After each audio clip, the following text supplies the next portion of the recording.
The moment Keto Lotus echoed through the G-Lion Arena Kobe, the excitement of the audience reached its peak. This was the stage for the 12th landmark in her hometown of Kobe. For her, it was not just another fight.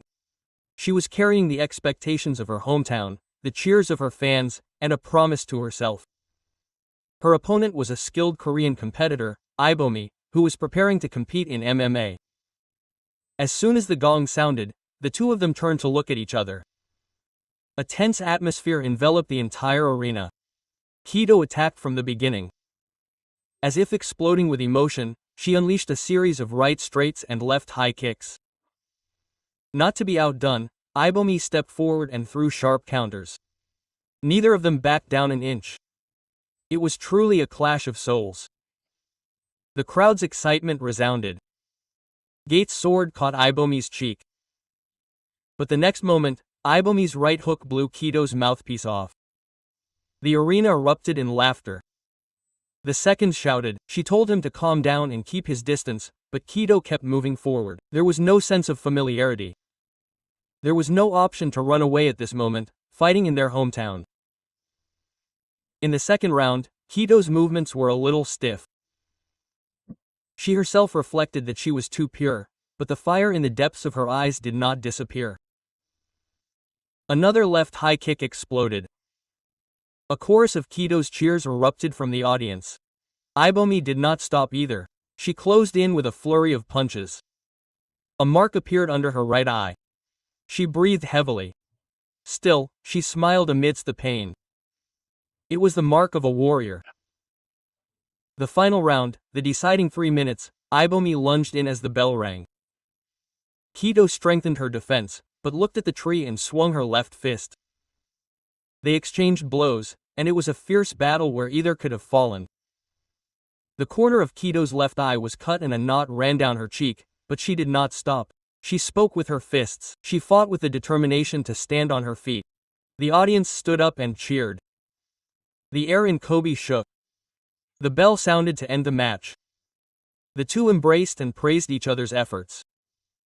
The Lotus venue was filled with a shattering sense of completion after a 3-0 decision victory.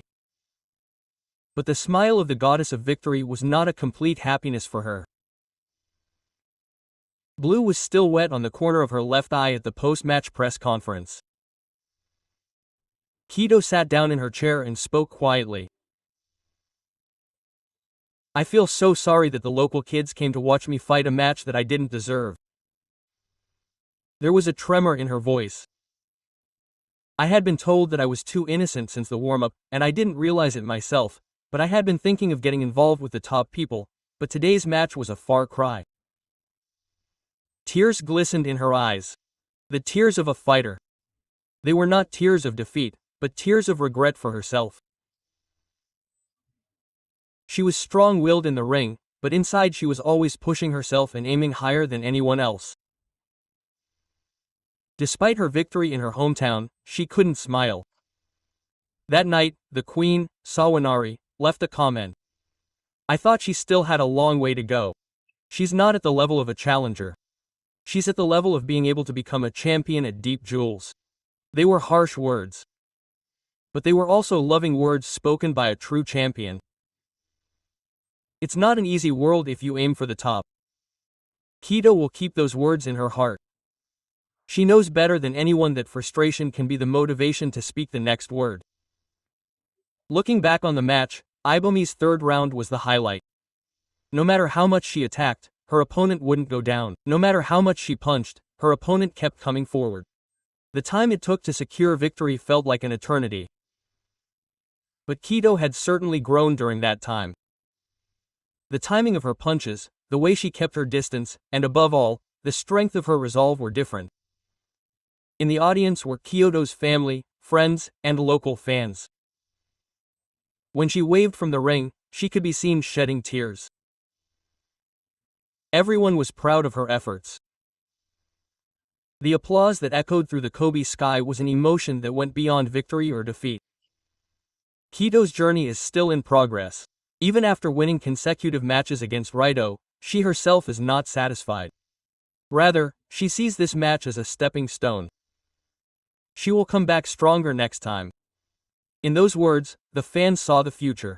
When they look back at the footage of the match, the images of the two people exchanging punches over and over again come back to life.